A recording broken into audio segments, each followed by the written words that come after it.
all subsystems have undergone individual test.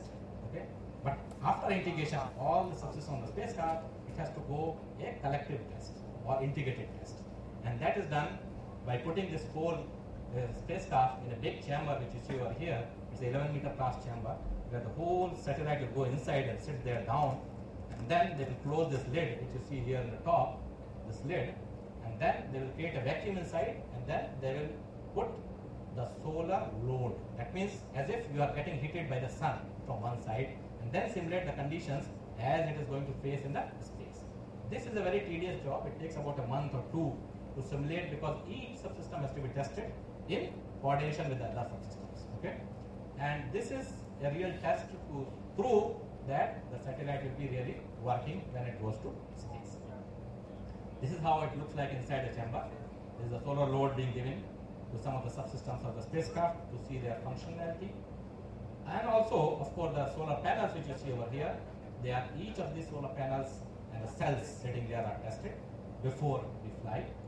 Also, it undergoes a electromagnetic interference, electromagnetic compatibility test. What does it mean is, the frequencies which we are using to communicate to the spacecraft, there should not be any interference coming from the spacecraft subsystem also. So that is how we test the compatibility of the subsystem with respect to the frequencies which we use for communication with the spacecraft. And after that, all those things are assembled, and the satellite is actually sent from Bangalore to Sriharikota. That is a launch port. Okay. So you see here the Bangalore over here, and then this is Sriharikota, our launch port, and we are now in Ahmedabad over here, where we have a SAC, Space Application Center, which also has developed the payloads and subsystems for the space. So this is how it is in the clean room again in Sriharikota. The spacecraft has arrived. It is put in the on the pedestal, and this is actually rotating. You can rotate the spacecraft using this kind of pedestal. And then we fill the propellant. Propellant is not filled in the Bangalore, it is filled in the Sriharikota only. And after that, it is put on to the fourth stage of the launch pad. So the bottom part, what you're seeing here, the black boxes, they are actually the black boxes of the launch vehicle, not of the satellite. Satellite is sitting on the top, which you see over here, using adapter, which you see over there. And then, after this whole spacecraft is shielded with the heat shield, which you see here on the two sides, the big shields, they all go and close, and then it looks like this. So this is the heat shield, which is basically required to safeguard the spacecraft when it is going through the atmosphere, because there is a fractional heating.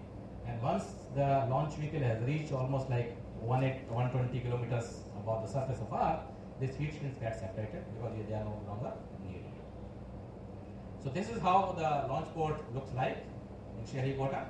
You can see here the back is all the sea, and this is the first launch pad. This is the PSLV's 25th launch of the PSLV, and this is the 25th successive launch of the PSLV. Okay, PSLV has never failed. It was a silver jubilee launch.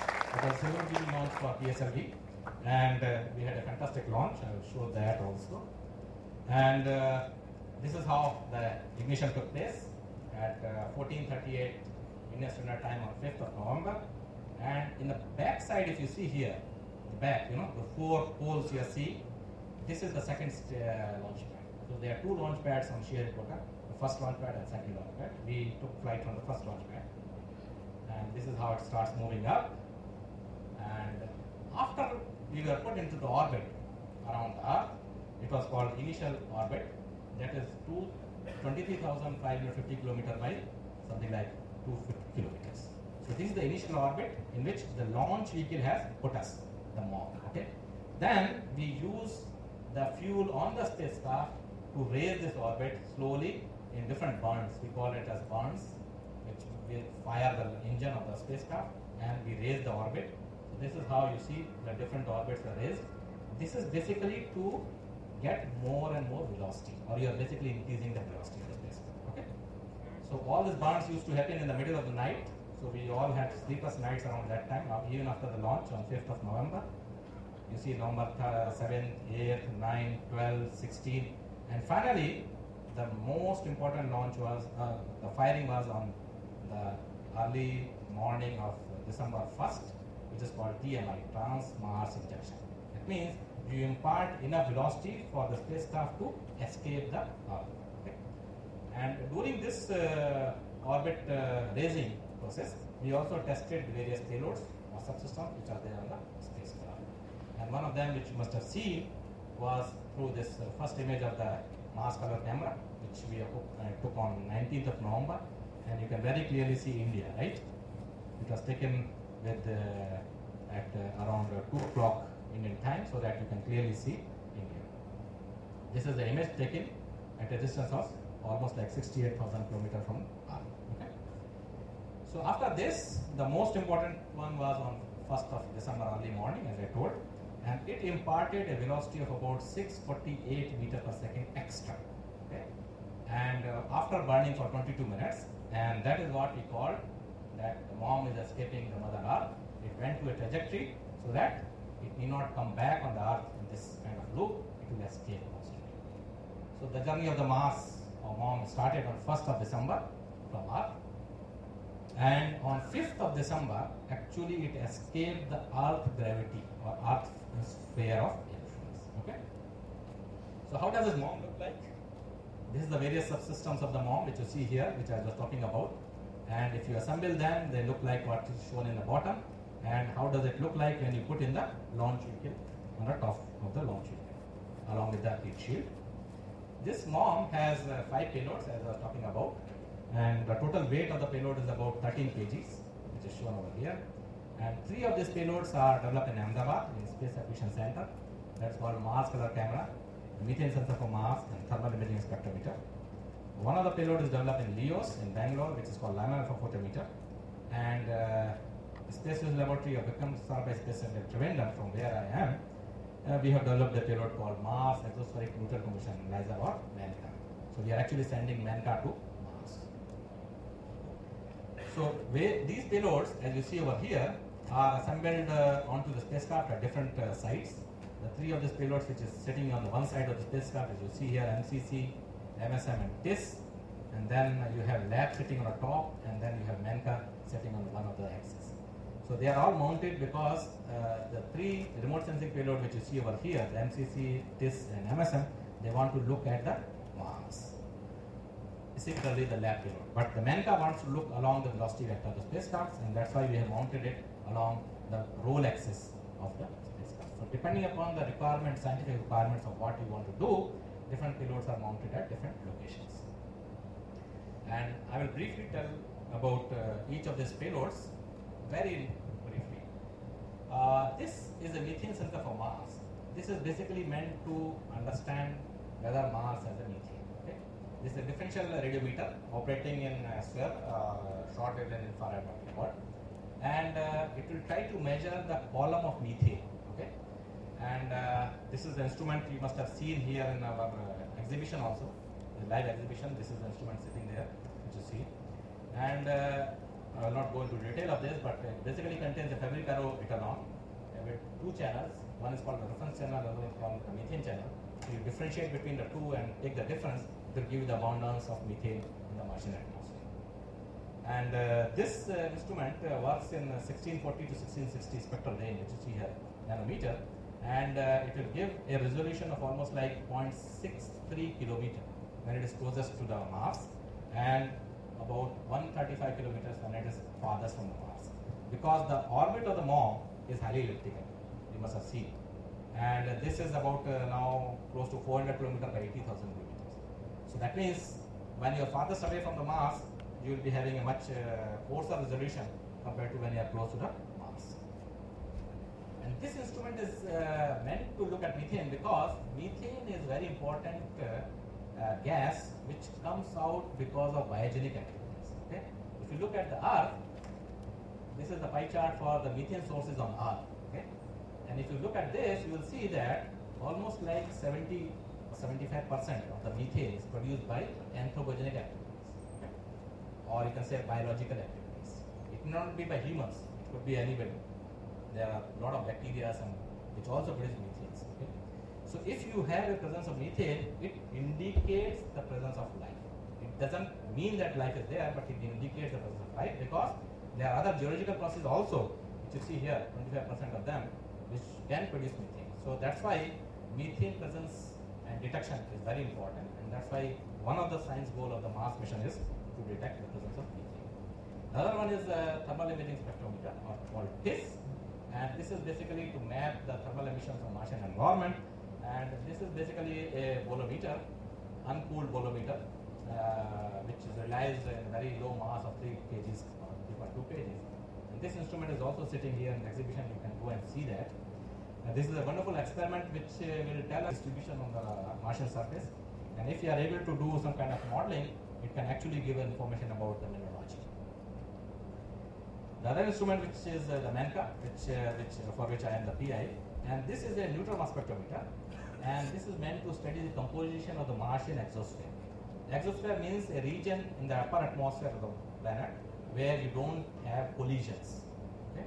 So molecules don't collide. For example, if you look at where we are in this room, you know what is the density roughly in this room, or the air which we are hailing? It's about 10 to the power 20 particles per cc. Okay? 10 to the power 20 particles per cc is the density of the air which we are breathing. Okay? But when I talk about exosphere, it will be almost like 10 to 12 orders of magnitude lower. Okay? So it's very rare. That means the medium is very rarefied, or you can say it's more like a vacuum, but it's not actually vacuum. And we are looking for understanding what is the composition of the exosphere of Mars using this instrument. So this is basically a mass spectrometer which works in 1 to 300 AMU. AMU stands for atomic mass unit. That means it is measuring species which has atomic mass unit from 1 to 300. Like hydrogen has 1, right? Molecular hydrogen has 2. Oxygen has 16, right? Carbon has 14, 12. Nitrogen has 14. And this instrument basically works on the principle of quadrupole rods. So you basically send particles inside the quadrupole rod. These are charged particles, ionized using an anizer, and then using RF and DC potentials on these quadrupole rods, you basically do mass distribution. So you distinguish the mass using these quadrupole rods, which is called distinguishing the masses, and then you put on the detector in the end, and then you try to understand what the composition is. So this is how this instrument will be operating. We will be first trying to understand what is the composition very close to the Mars in the first few orbits, and then subsequently to try to get the distribution around the Mars in its orbit. And then using this kind of information, you can actually get how the Martian atmosphere is escaping. Because one of the process which we are trying to understand is how the Martian atmosphere is very different compared to Earth. And what we see that there have been substantial water amount on the Mars, where it has all gone. One of the processes is that it has escaped in the atmosphere, or it has gone inside the Mars. So if it has escaped, means what is the process and how the escape process takes place. This instrument is going to tell us something about the escape process on Mars. The other one is the laminar alpha photometer. This is basically trying to understand the isotopic ratios of atomic deuterium to hydrogen. Deuterium is the isotope, you must be knowing, D and H. So if you know the ratio of D and H and how does it evolve, you can actually know the escape process. Because lighter species will escape faster than the heavier species, right? So as a function of time, if you look at the D to H ratio of different planets or comets or satellites, you will come to know how they are evolving. And that's what the aim of this instrument is, that it will try to measure D and H using these two guest cells which are sitting over there, which will measure laminar alpha and D alpha lines, and then it will get the information about D to H ratios. This is basically important because if you look at D to H ratio on the Earth, which is shown over here, it is about 1.7 10 to the minus 4. Okay? This is from the D to H ratio which is present in the water. Okay? But if you look at other planets in our solar system, for example, Jupiter, Saturn, Uranus, Neptune, these are all 4 black squares. They have D to H ratios which is much lower, -5 orders. Whereas if you go to comets like Comet Halley, Hyakutake, Hale-Bopp, Inke-Jang, they have a D to H ratio which is larger than that of the Earth. So why it is varying, and what is the value for the Mars? Though you see here the mass values are shown here with a large error bar, but we still do not know what is the value of Mars. Because these in turn tell us much more about how the planets are evolving. And then we have a Mars color camera. which is basically a RGB visible camera, which gives information RGB, and then you can generate the image. And it's a very small camera, about 1.3 kg in weight, requiring only 3 watts of power. And that is also there in the exhibition. You can go and see that. And all this information, whatever we are getting through our deep space network, which is there near close to Bangalore in Bengaluru. This is called Indian Deep Space Network. It's a 32-meter antenna, and this is constantly looking at the Mars mission. Okay, so we are 24/7 in communication. This is one of them pictures which I took from the Facebook when the mom was about 33 days from the reaching of the Mars, and it was about 9 million kilometers. So we keep track of what is happening on the mom 24/7 using these deep space networks. Okay? Because the journey is very long, 300 days, so you have to constantly 24/7 keep vigilant on what is happening on the spacecraft. You have to give different commands on the spacecraft. Though you don't have to do anything else other than keeping track, because when we have left Earth with a velocity, it is the sun's gravity which is gliding it. We are not using any propellant or fuel on the spacecraft. It is simple gravity of the sun which is gliding us going towards Mars. Okay? Except small trajectory corrections which we have to do once or twice or thrice. I will talk about that. So, as I mentioned, we had left Earth on 1st of December, and on 24th of September we arrived on Mars. And these are the 4 trajectory corrections that you see in the bottom. They are given December 11, then April, August, and September. These were planned trajectory corrections, but we need only 3 of them instead of 4 because we had a very good orbit insertion on 1st December itself, and because of which there was a saving in the propellant or the fuel on the spacecraft also. This major engine was not fired after 1st December. So this was one of the worry that what will happen if this doesn't work. Okay? This was a real worry because we were doing it for the first time. We never done it before. Okay? And this is one thing which a lot of agencies have failed, or the Mars missions have failed in getting inserted because engine was not working properly. If engine is not working properly, you will not get inserted into orbit. You will go into some other orbit. Okay? So this was one of the challenges. We did a live test on ground on Earth by putting a real engine in a similar condition which is there in space for live for more than 300 days. So we were confident that it will work, but still we don't know because it is being subjected to several other constraints which we cannot simulate on Earth. Okay? So that was one of the worry which we had, but luckily on September 22nd, okay, 2 days before, we had a small test of this. We fired this engine for 4 seconds, okay, and this was also used for trajectory correction as well for testing that this engine is working. Okay. It was actually 3.8 second test, okay, to be precise.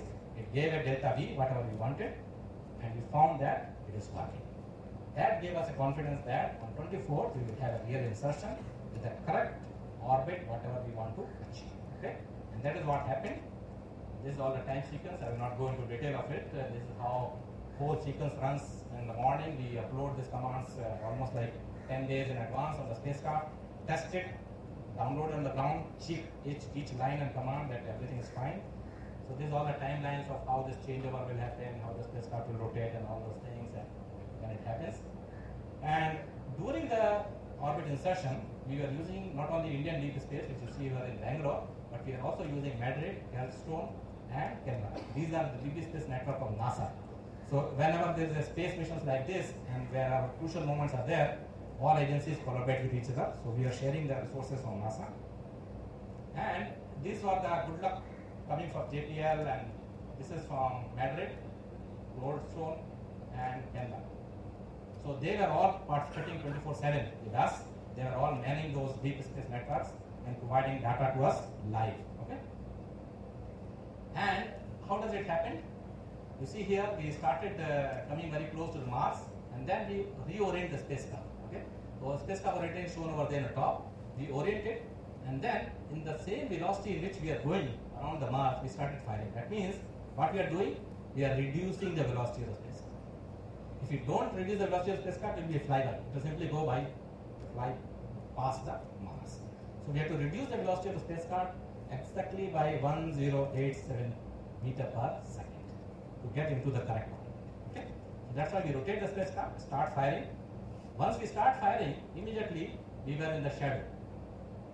You see here in the shadow because the mass and Earth geometry of the orbit is such that we will not be able to see or the MOM will not get the sunlight. Okay? So that is what you are seeing here in the black portion.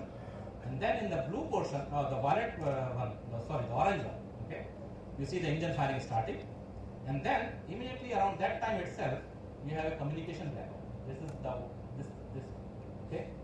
The reason being we are behind Mars, so we cannot communicate with Earth.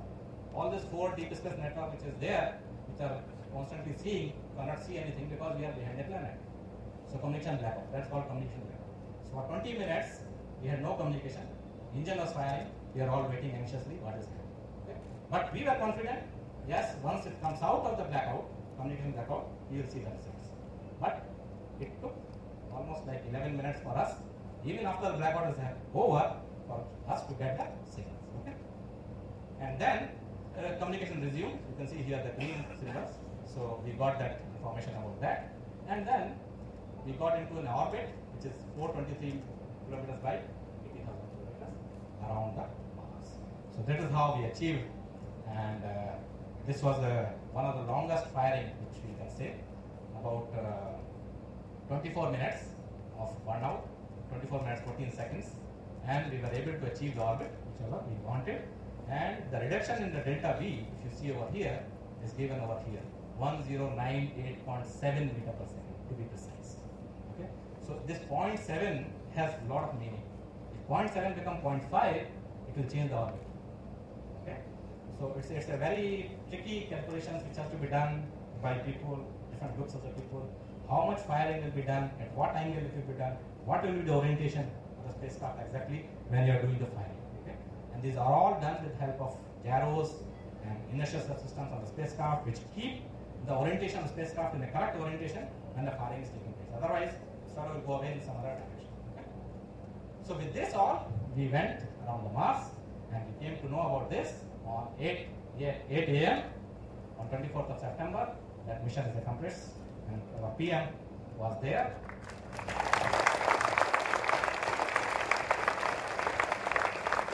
So this is the news which floated in the Mission Control Center, and mission is accomplished, and then he is addressing us in Control Center in Bangalore. Okay, I'll skip all this, skipping this. So this is the first image which we got. Immediately after the orbit insertion was over, we planned an observation which was to take the image of the planet Mars. Okay? And this is one of the images which was taken around almost like around 1 hour after the insertion. So insertion was over around 8 a.m.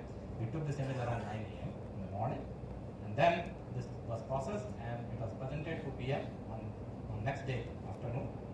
And then after that, you must have seen these images in the Facebook, right? Some of you must be following it up. Yeah? How many of you? Still not many. Eh? There is a live thing going on in all of these events which are crucial events happening. There is a live Facebook updates going on. Okay? So even in the coming event which I'm going to talk about, there will be live updates coming up. And this is one of the images which we took from the periapsis. This is how the Mars looks like from the Mars color camera. And this is another one which is taken just a few days back. Okay? So we are in the orbit around Mars, and now we have started commissioning various payloads, science payloads, to start doing science. Okay? Now, what or how long? Okay? So we have reached Mars on September 2014, and if you see here, the green portion which you see over here is the 6 months nominal lifetime of the Mars mission. Okay? But during this time, if you look, we are closer to the Sun. Okay? And we will be covering something like 1 season, because season on the Mars is roughly twice the length of the Earth. Earth we have season for 3 months, so Mars it will be roughly 6 months. And if there is enough fuel left, we may continue into the blue portion which you see over here of the orbit, and then we can cover 2 seasons on Mars. Okay? But the nominal lifetime is about 6 months, that is September to March of next year. And this is one of the major events which is going to happen on coming 19th of October. Okay?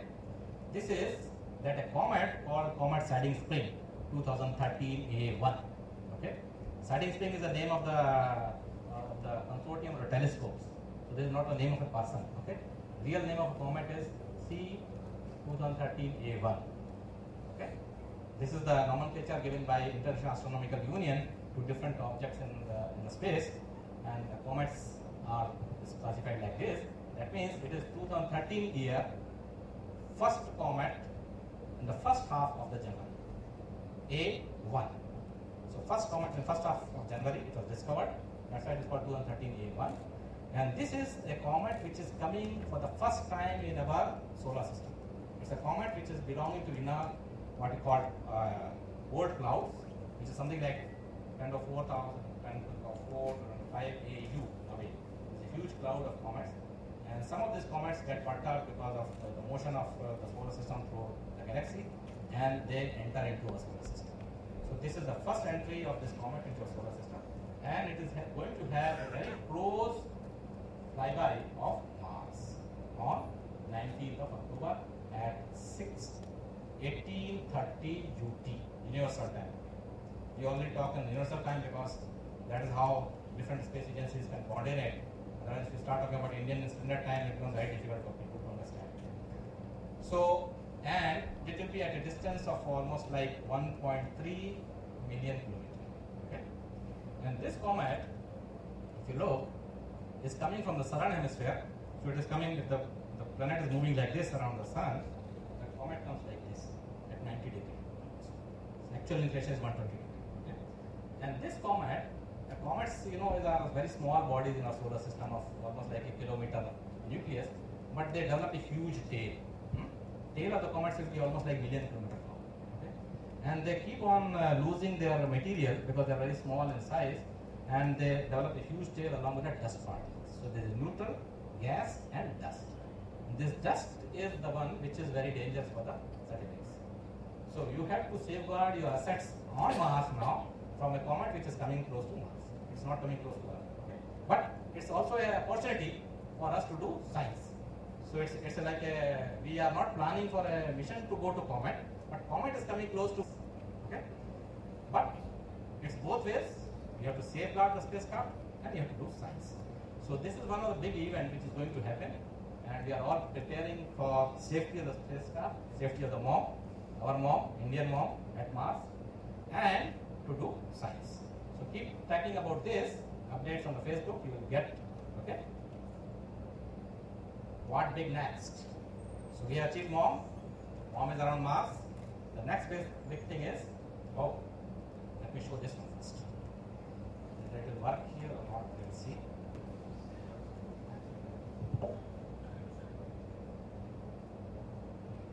Any guesses? No guesses. Nobody has seen this? Nobody has seen this?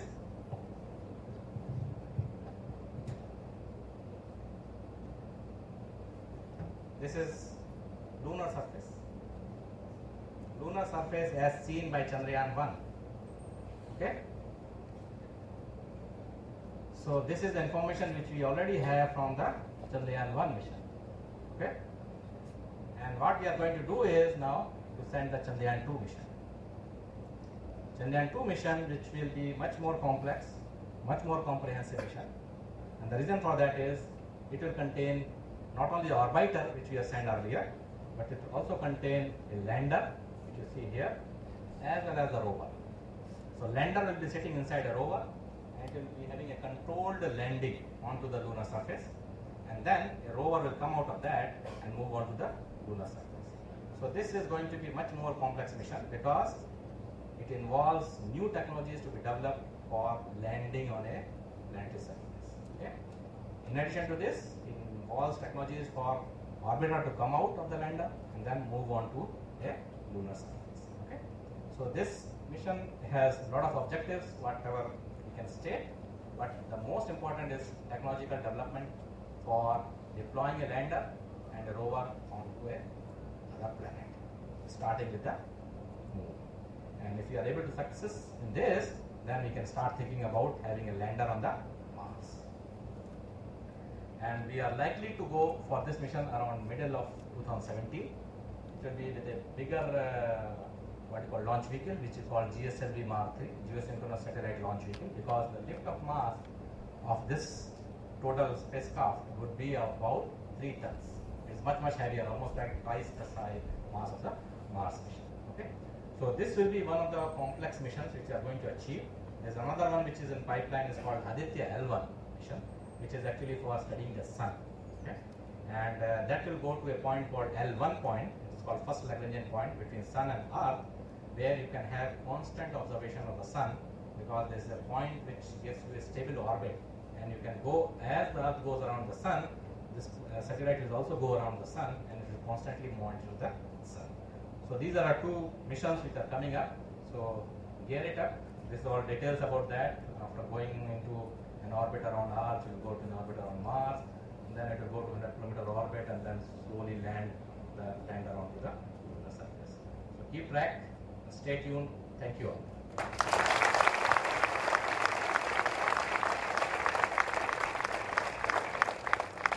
Thank you, sir. So maybe a question from audience. So yeah, any other questions? Okay, there's a guy.